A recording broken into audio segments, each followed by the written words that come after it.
Actually, no, I think it happens pretty often. I think the reason why it stood out to them, to my coworkers, is because I told them. I said, hey, this lady wants me to go back to the hotel room and her husband wants to watch. That doesn't happen every day. Does she say, I'm Becky? Does she give you a fake name? No, she didn't tell me her name. I'm sorry? Becky didn't tell me her name. She didn't really divulge any personal information.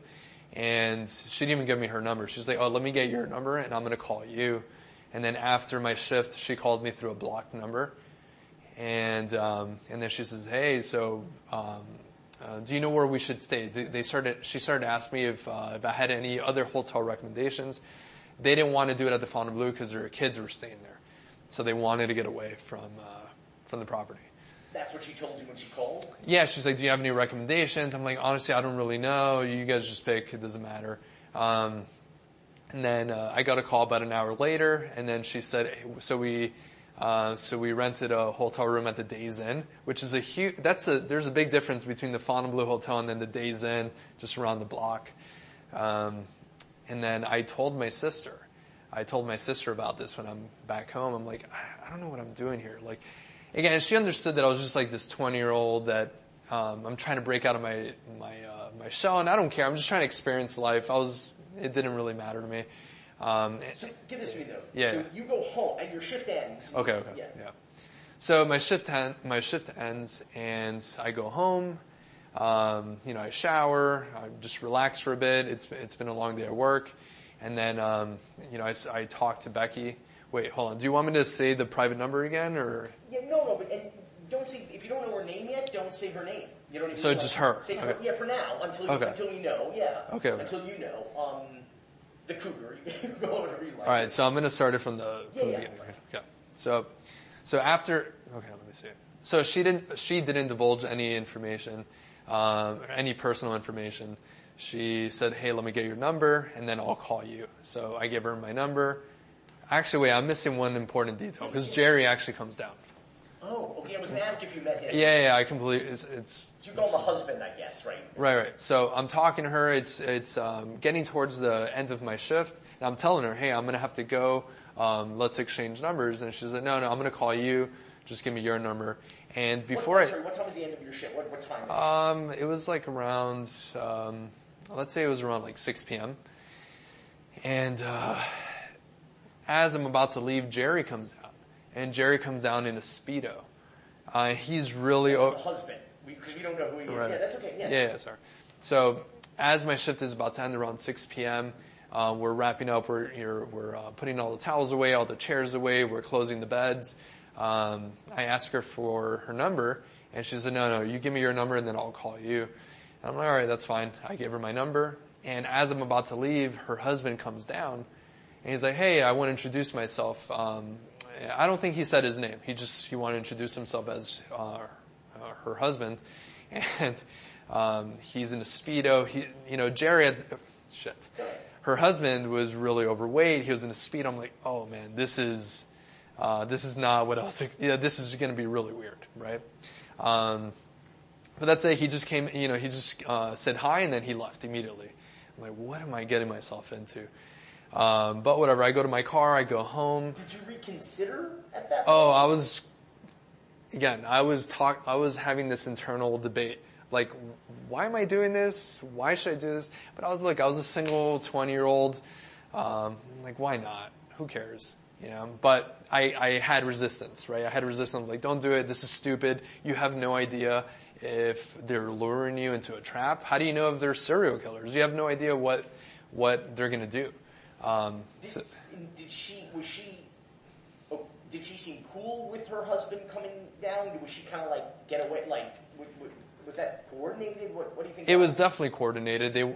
She knew that I was a little uneasy because I was just like, oh, I don't know, I'll let you know.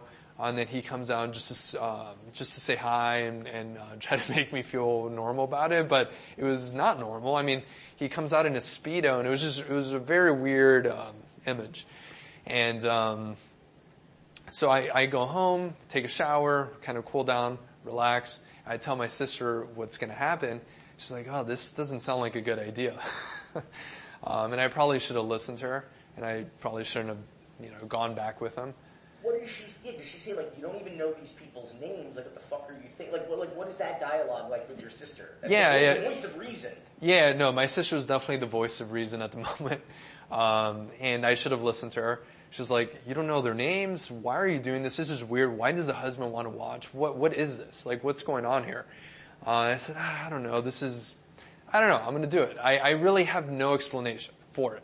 And I want to take complete ownership of it. I did it. It was completely on me to go back there. And now, I wish I didn't, but there's nothing I could do about it now. And does your sister say anything about, like, well, why aren't you meeting them at the Fontainebleau? That's creepy. Like, there's a Days Inn at 43rd Street or whatever. Like, does she think that's weird? Yeah, my sister thinks the whole thing is completely weird.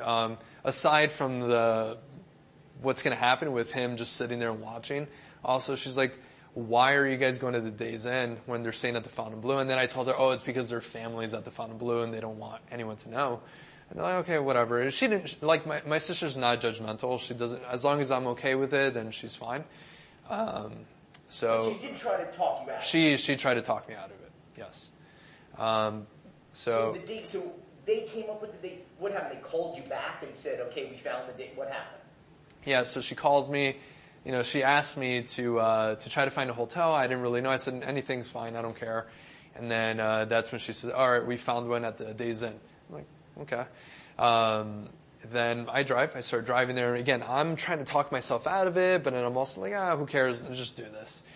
She's hot. She's a cougar. What do you have to lose? Who cares? What kind of car were you driving those days? It was a Nissan Altima. Yeah. So I'm driving. Why don't Nissan Altimas have turn signals? No, I know. I think those are just the drivers. That's just my experience in Miami. I was just wondering if they come with it. Is that optional or not? Yeah. So you're going. So basically, I guess you would go. Actually, honestly, describe your route. What was your commute like? How would you drive there?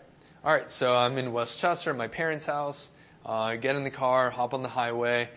There's no traffic at the time, so it's about a 25-minute drive. Just listening to music. Then I call her. I call back. I'm like, hey, I'm about 10 minutes away. I'm going to park. Where do I meet you? She's like, just at the lobby. So I get to Miami Beach. I park about a block away, and then I walk over to the Days Inn. And then she's sitting there in the lobby. And I'm nervous. I'm like, what am I getting myself into? But she's sitting in the lobby with. She had 2 glasses of. She had vodka. I had whiskey. Or hold on, let me go back to it because I didn't have it at the moment. So I go into the lobby and she has 2 drinks. She's drinking. What was she drinking? I don't want to get that wrong. Hold on. She didn't drink whiskey. I drank the whiskey. She had. I don't know if I said that somewhere. I just don't want to get that wrong. She probably had vodka. I'm just going to say vodka, and I think that's fine. I don't think the actual detail there matters. But okay, so did I say that anywhere, Billy? She offered. I know she gave me 100%. It was Jack Daniels. She offered you whiskey. That's all I had. Yeah. All right. So I walk into the lobby, and she's sitting there. She has a drink that looked like vodka, and then she handed me whiskey. Because she noticed that I was nervous. It was a very I guess exciting moment, right? We were both nervous and like we were telling each other, what are we getting ourselves into here? This is crazy.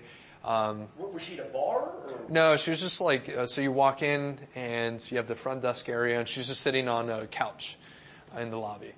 We sit next to each other and so I start drinking the whiskey. We start just having small talk, trying to calm the situation. So she already had like the glass there for you? She had the glass, yeah. She was prepared for you? Yes, yeah. The glass is prepared. I'm like, all right, we start drinking. And let me ask you said she was nervous, but did you get the sense at any point that she had done this before? She was really good at making it appear like she was nervous. But I think she was really calm about everything, really. Like now in hindsight, I know that she's done this before, right? Like I wasn't the only one. But at the moment, I think she was pretending like she was nervous. I think she was just excited. She was excited, she was filled with adrenaline. But anyways, we're having our drinks. We're having small talk. We both are, at ease now. At any point,